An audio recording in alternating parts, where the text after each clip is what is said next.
everybody, and welcome to another episode of Horror Movie Night. This week, we're going to talk about A Priest of Crap, and it's a movie called Priest, as picked by Scott from 2011. Scott, you've been threatening this movie on us for almost a year. Promising, threatening, basically the same thing. You just followed through with the threat. So you were like, hey, I'm pretty sure the movie's on Tubi. And at one point it was. But when I laid down to watch on Tubi, it wasn't anymore, which was also shocking news to find out that Tubi even doesn't want this movie anymore. Big time. So I'm in this panic of, oh, shit, I've got 24 hours to watch Priest. So my plan was that I was going to watch the 10 movie clips that were available on YouTube and try to piece it together. And then Scott sent me the movie. And I think I would have understood it just as much if I had watched the 10 movie clips on YouTube and just tried to piece it together. This movie's a mess, but man, is it fun. Dude. Is it fun? So fun. Is it? I had a blast. I picked it, and I don't even know if I had fun watching it twice. I had about 2 bags of Doritos sitting on either side of me. Doritos, yeah. And I was loving it. I was loving every second of it, but I could not recount to you much of it, so I hope that you guys remember. Well, I had the same problem, Matt, because I should have turned you guys onto it not being on Tubi anymore, but I was like, they have more they got it. I was like, Matt has it on DVD. Scott already figured it out. Like, I'm the one who has to go figure. So there's an antique store down the street from me that has about 20 like a dollar copies room. Of Priest. and I was like, I'm just gonna, and I didn't have the kid, so I was just like, I'm gonna go see if it's there. If it's not there, I'll hit up the boys and see what we can do about it. But they had it right there. It was perfect. I was concerned that you just already had it on your shelf when you sent us the picture of you with Hunter. I was like, oh, Kyle. No, that's a fresh acquisition here in the Kyle household. You're new to this show. We'll let you know. Those are called convention sellers. Which is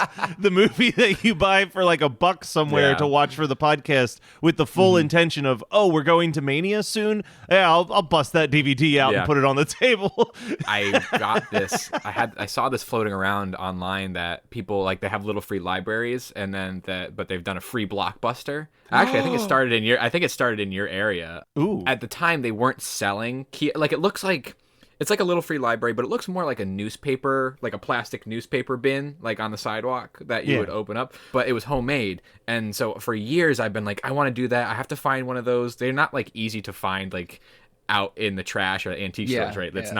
They're kind of like taken off the streets and put in a different area of the world. But there was a closed down gas station across, like, down the road. My dad, who had this seed planted in his head because I told him about it, went into that abandoned gas station, grabbed like a rugged ass like newspaper thing, and now we're gonna make our own free Blockbuster here in front of our house as a little free library. So all that to say, Priest is immediately going in there. Oh yeah. Oh, it needs to be. But we had fun. It was a blast. I thought it was very fun to watch. So I texted you guys about this, but we're appropriately enough, we're recording this episode on the week of Easter.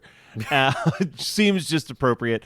And because of the fact that I work at a church, I'm like needed at the church a lot this week. There's like 4 different services. So I had to do this afternoon Good Friday thing. And I was like, I don't know. I knew I had stuff Friday night. I'm like, I don't know how I'm going to fit in 2 movies today. So the only solution I had was to sit in the back of the church during the Good Friday service watching Priest on my laptop. And I can categorically tell you, in the first minute of this movie, headphones is the worst decision to have because it goes from quiet to loud so immediately when the vampires first show up. And just having that isolated audio in my head, I was like, oh my God, that's too much. And like I turned the volume down greatly from that point. Dude. It's a strange-ass opening. Like, I think we've talked about this before, but, like, there's this whole thing where if you're making a horror movie, there's always this note that you have to have a scare in the beginning to, like, hook them in. Otherwise, like, you can't, God forbid, you, like, slow pace it. And, like, it takes, like, 40 minutes until, like, the first scare happens. You have to get it in the middle or people are just going to pack up and leave, I guess. Especially 2011. Right up front, man. Right and in that's there. like this scene. I'm like, what the fuck is this scene? Because it's so Demon short. Wind. Yeah, it is Demon Wind. It gives you the first scene of absolutely Demon nothing. Wind. Are you washed in the blood of the Lamb? The thing that this movie has that Demon Wind lacks, Kyle, is a pretty sweet animated budget? segment explaining. No. The lack of budget is the benefit of Demon Wing. The animation works intro. for me, dude. Such a weird choice. Like that stylistic choice will never make sense to me. Well, I mean, there's so They many. had things about $60 million and they ran out real fast. Like, who knows Flash around here? So, Scott, tell us why you decided to pick Priest. Revenge? Revenge. For my picks? No, it's not really revenge. It was because I had been like, since Matt won't let me do themes, I'm just going to create themes by picking stuff that's categorically similar to the stuff that the other guys pick. And so I think that I went with this because Kyle picked Stigmata. I think that was my thought process. Maybe. I mean, it was pretty high up on my list, and I was like, it works really well that we end up on Easter weekend. That wasn't with intentional, Priest. though. That's beautiful. It's a beautiful thing. Well, yeah, that is true. This does feel like Catholic Guilt the movie at some point, right up front. Well, another theme that fit with last week's Dead Silence and will also continue into next week's movie is a real lack of color gels. A real lean on that blue-black palette. Dude, so blue. I feel like that is the thing in 2022 where I'm like, man, how have I never noticed how many movies we watch did not have a color gel budget to do more than just one color? Because that wasn't a budget reoccurring. thing. It was literally a stylistic decision. They were like, this is going to look cool. This is going to look like a music video. This whole fucking movie is just a music video. Big old music video, for sure. Well, what it is it's Red Dead Redemption, but with like better graphics. It's a really dumb movie. The concept is stupid as hell.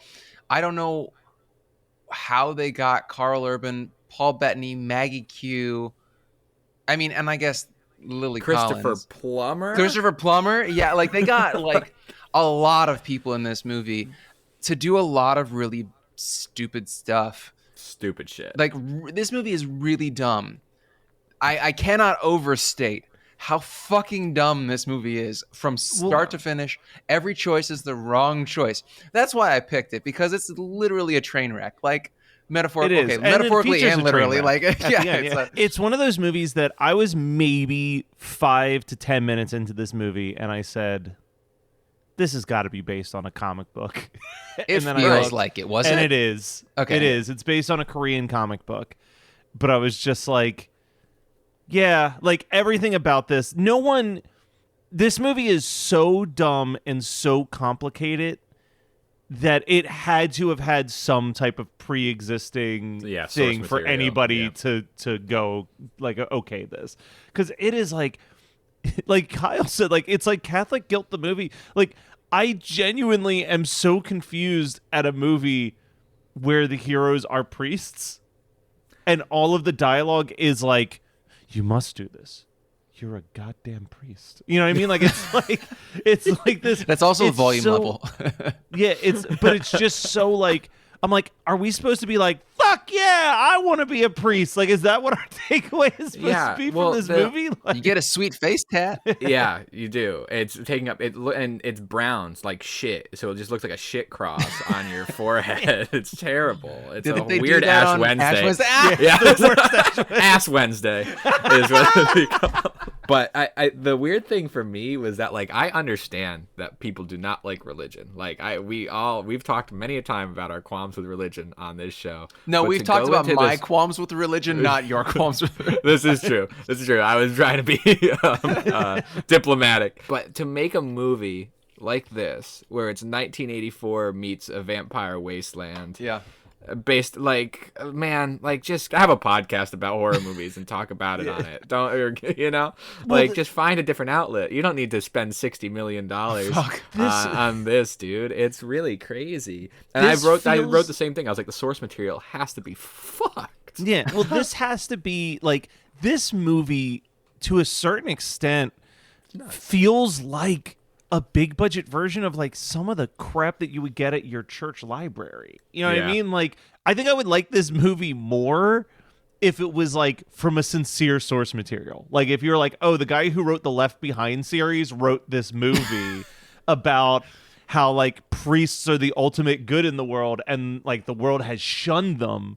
and Yeah. like now they're the only ones that can save vampires, then it's like an even better misfire, right? Like you're just like, oh my god, like they are so off the mark. But the fact that this, I don't even know if this is satire. I don't know what the fuck this is. It completely lives outside the realm of like literary decisions. So it's not satire, but it's also not believing anything that it stands for nothing. It is weird. It is. There are a few movies that I have been like this confused by, and I paid attention. Like Right. this wasn't even one where it was. Yeah, like I was like, my one note though. I mean, I think the designs of the vampires are pretty cool. Like those little like demon face creatures. Like I'm like, all right, these don't look bad. Like it's interesting because there's elements that don't look awful, and then there are segments that are just like, what the shit is this? Like we have to talk about the ending with that train. When we have they this thought this was person gonna be a franchise, by the way. Like obviously, it oozes that they thought this was going to be a franchise. This is a prequel. This is like if they would have changed this hour-and-a-half movie into the first 30 minutes of an actual movie, it would have made a whole lot more sense. You know, 100%. Yeah, we got this girl riding on her motorcycle straight into a train, blowing it up, as our half priest, half vampire character gets thrown into the air.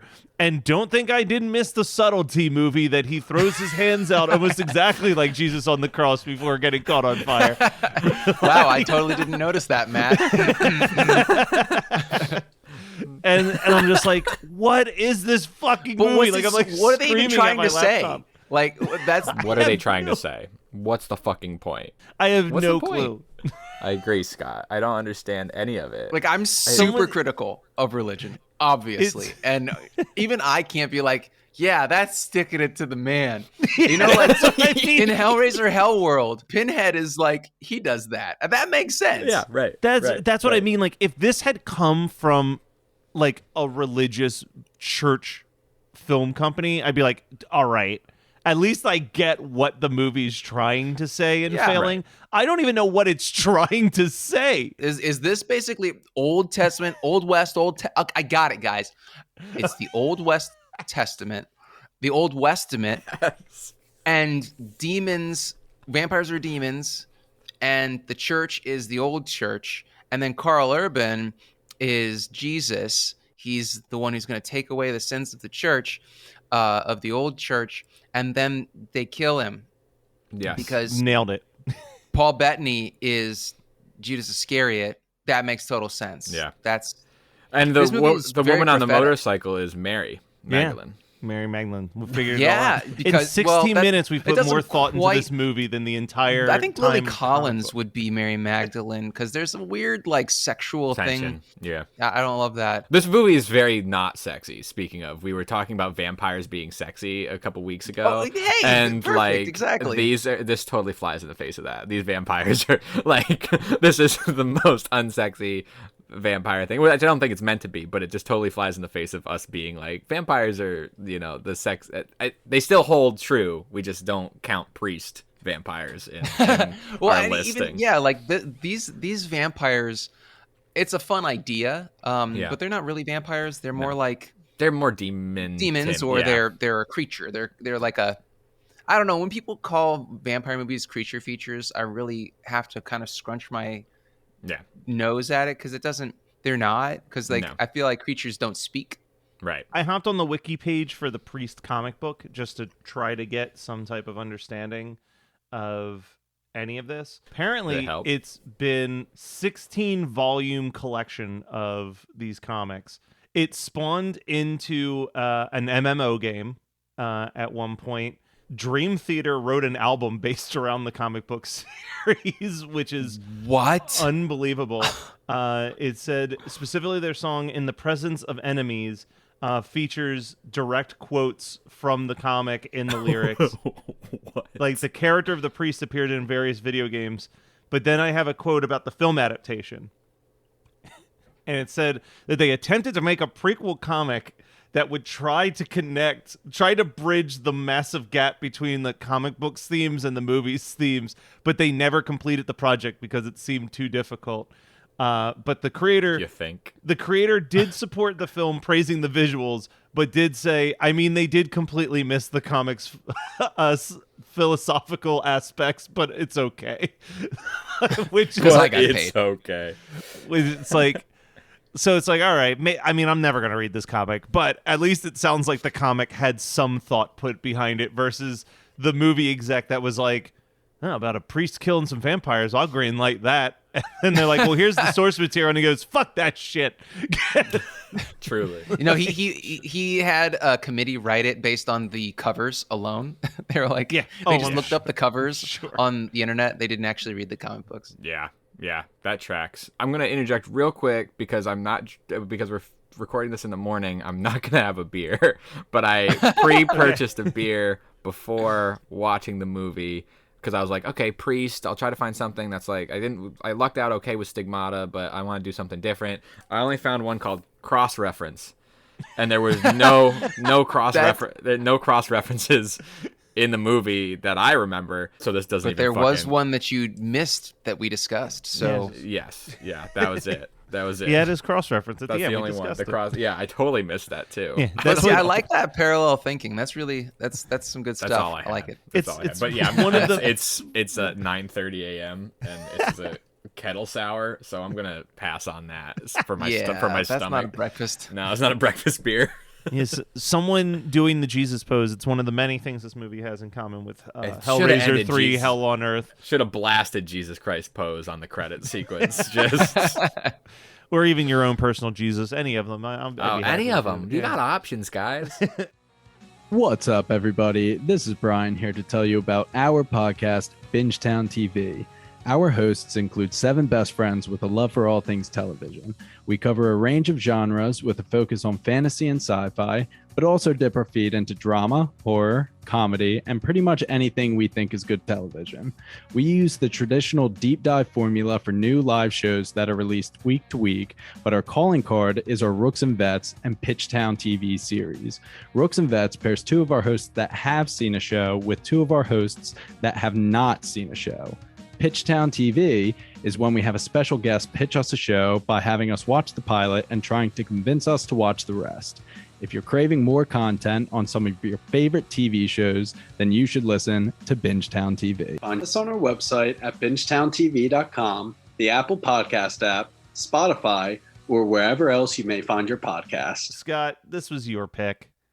Let's talk double features real quick. What are you double featuring this movie with? All right, so this is kind of a deep cut, and I don't think that I've ever mentioned it on the show. Have you guys ever heard of the movie Perfect Creature? No. It is a kind of like a sci-fi horror movie. It's kind of got a bit of the underworld vibe where it's, like they're all wearing leather, but it's I think that it actually follows very similarly where there's priests or like the vampires and religion, and it's been a long time since I watched it, but I remember enjoying it. But it's like, I if I remember correctly, the vampires are the religion, and they get fed by people. Like people will it's like blood donorship to keep them from having to eat people or something. But then there's like some sort of hybrid vampire, and it's going around making a different kind of vampire. It's kind of got a little Blade 2 thing going on, and I don't know. Wow, I was like, oh yeah, that'd be perfect. But then I completely biffed on remembering what the fucking movie's about. I remember this cover. It's not a bad movie. It's pretty entertaining. I think I had it on DVD at one time and never watched the copy that I had. I think I rented it or saw it on Netflix or something long time ago. Never watched the DVD copy, and I think I think I sold it at Mania or something like that. So yeah. That's why I know that cover then, because I'm like, I know that like red cover with the mouth on it With and the the mouth, words "Perfect Creature" across the top. Kyle, you want to go next on your double feature? Yeah, if you don't mind, I'm also going to share Carly's. Her double feature is Sound of Music. Okay. Just because of Christopher Plummer. Okay. Mine is Wild Wild West. I was gonna. Yeah, Wiki Wild Wild West. Yep. I They're just very, very thematically similar. just so similar. This weird steampunk futuristic, but not what this one. Wild Wild West obviously leans more west for many reasons. Jim West, Jim West, Desperado. You don't want nada. We could do this for a long time. Let's not. Wild Wild West is my double feature. All right. Mine's going to sound a little insane, and I think it only makes sense if it's the A picture, because the visuals match more of the first half of this movie than the second half of this movie. But I'm also going to talk about a CGI fest that was based on a comic book, 1998's Spawn. There's something about it that just makes sense. All right, Scott, what have you been watching this week that you want to talk about? So have you guys heard of the movie Dave Made a Maze? No. Yes. Have you watched it? No. It has been on my Shudder list, my to watch list, for months, and I just wasn't in the mood because I knew that it was going to be a really different experience. And I finally had some time alone, and I was like, I don't feel like doing anything important this evening, so I just laid on the couch and I watched Dave Made a Maze, and it is such a charming, weird movie. The concept is this guy who's kind of like a lazy bones, like he just never follows through with anything. He makes a maze that is much bigger on the inside. He makes a maze in his and his girlfriend's apartment, and the maze is much larger on the inside than it is on the outside. It's made out of cardboard. And then there are booby traps, and there's a minotaur. And when people die in the maze, it's like confetti instead of blood and stuff like that. So it's like a completely bloodless movie, but people get killed. And at one point, they get turned into little like paper bag characters. You know, when you're in elementary school and you'd make like a paper bag, like a brown paper bag character that goes like its mouth moves. They get turned into those in one room. It is just so charming. It is a really fun movie. I loved it. Awesome. I'm like so interested in actually watching this movie right now. Yeah, it gets a high recommendation from me. You have to be in the mood for something unpredictable though, because it's not really a comedy, but it's also not a horror. It doesn't really have horror beats. It doesn't really have comedy beats. It's really quirky. It's just like really quirky beats, if that makes sense. All right. I'm going to bounce off that with something else kind of fantasy. Scream Factory sent me a review copy of a film that I had never seen before, The Sword and the Sorcerer. Oh, man. That shit slaps. That movie is amazing. And that's all I'm going to say, because I don't know if we're going to start getting into sword and sandal movies on Horror Movie Night in the coming year. Like, that's a pretty high up contender, man. Yeah. That movie's got some monsters and some goop. It's perfect. That's awesome. I know they put out the 4K, right? Yep. Of it, and fuck. All right, Kyle. I also got a movie in the mail recently. It was a double feature that actually Scream Factory originally put out. It was Schizoid and X-Ray, but Vinegar Syndrome re-released it. X-Ray, like Hospital Massacre? Yeah, Hospital Massacre, yes. Yeah. And I fucking love Hospital Massacre. Not love. Okay. Let me cool my fucking pies for a second. Hospital Massacre is very fun. It's entertaining, but it's dumb as hell. It's really dumb. And I was like, okay, it's on this double feature, and I've seen it. But I was like, Carly and I were like, well, let's watch something sort of just like whatever. And I was like, well, I got Schizoid, which is the double of that. And we watched Hospital Massacre together, so I was like, well, let's watch this. It might be like similar in tone or whatever. And it's about a psychiatrist and an advice columnist who are both sort of on the trail of a murderer who keeps killing off the group members of this this therapy group that they're both part of. And it's Klaus Kinski's in it. He's fucking so wild. Klaus Kinski's wild in everything, dude. And everything. And he's just he's actually probably a little tame in here and has like one or two crazy scenes, but for the most part, he's pretty tame. It's not a good movie, but it's not even necessarily that fun. But Carly and I did keep looking at each other. It's a whodunit. It's like a Giallo-esque whodunit. Both her and I looked at each other like, we really don't know who did it. Like some of these times you're like, oh, this person did it, I'm tracking with them the whole movie and like just waiting for the reveal that it's them. And I was like, even though I called it first thing, it did have me questioning each time who it actually was. It got me. Schizoid got me. That's one that people have suggested for Listener Submit It Month a couple times, actually. I know that that's been on our list once or twice. It would be a good movie for this show, but yeah, we'll let the listeners decide that one, I guess. All right, sounds good. All right, as promised, we're going to do an email. I pulled another one from the email archives, dating all the way back to July 12th, 2020. And the title of this email is Jaws 3D Memories. And it says, "Hey guys, my name is Kate, and I just discovered your podcast on Spotify, and I've been listening nonstop. As someone who loves bad horror movies, I'm thoroughly entertained every week. I'm only on episode 50 right now, but I saw on your Instagram that you covered Jaws 3D, which I have a connection to. My dad is a film and television editor out in LA, and Jaws 3D was one of his first gigs. He was the assistant editor on the movie, and I told him that you guys reviewed it on the podcast, and he had a good laugh. He agrees. It's a horrible movie. But at the time, he thought it was the best thing ever, much of which he contributes to being young and inexperienced. Although he said there's a good amount of things he can't share, it would be too embarrassing for the other people, but he did say it was a very rowdy set, which involved a lot of things happening with the water ski girls. He did share some fun anecdotes. They built a huge tank for filming underwater scenes in Florida, mostly the scuba diving scenes. After production broke for Thanksgiving holiday, someone was appointed to be in charge of filtration. Well, I guess they never did it. And once production resumed, the tank not only started to leak, but the water was too murky and too cloudy. This put them behind schedule with a lot of firings on top of it. They had a preview for the movie at the Directors Guild here in LA, and it was not received very well.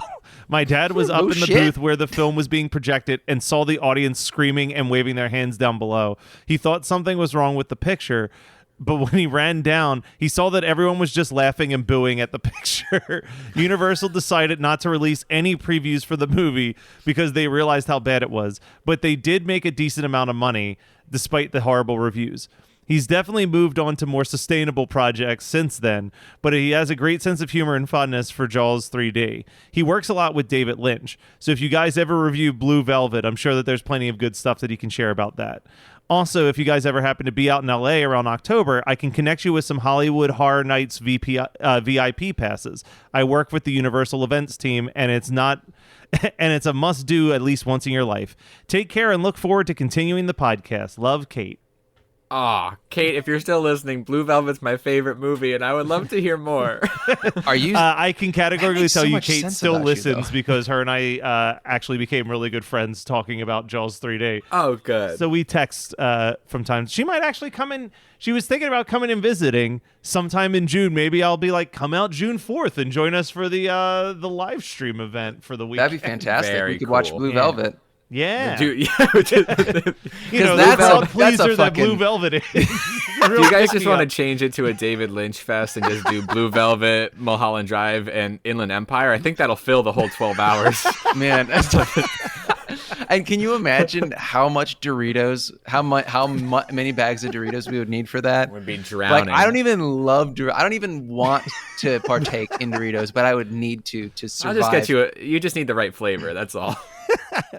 I still love that there is people who don't subscribe to our Patreon who have no clue what this Doritos. I'm pretty joke sure that they is. know what I Doritos hope are they by I do this have point. figured it out by now. But another good reason to join the Patreon is this is the newest movie we've discussed on the show in a while. So I took the liberty. We have an unspoken rule that 10 years before we can talk about a movie, unless it's an in theaters now episode. So I pulled up a list of all of the films that came out in 2012 that were horror films, and I'm going to read them to Kyle and Scott on the Patreon page, and we're going to decide, hey, do we think we should do an episode on that or not? I'm so excited. So jump over to Patreon for that. And don't forget to send us emails so that, eventually I'm going to get caught up to 2022 on these email readings. So send those to hmnpodcast@gmail.com. You know what? If a brand new email comes out, I might give that priority over some of the archived ones. But Hope no one gets mad. still, hmnpodcast@gmail.com. Can't wait to Everybody hear gets from you. mad. Patreon.com/hmnpodcast. And we'll be back next week with even more Horror Movie Night.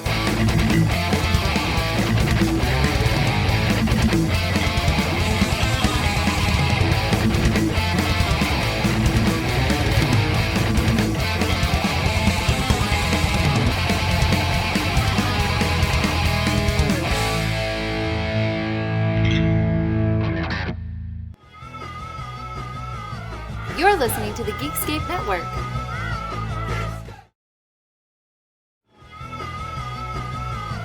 You're listening to the Geekscape Network.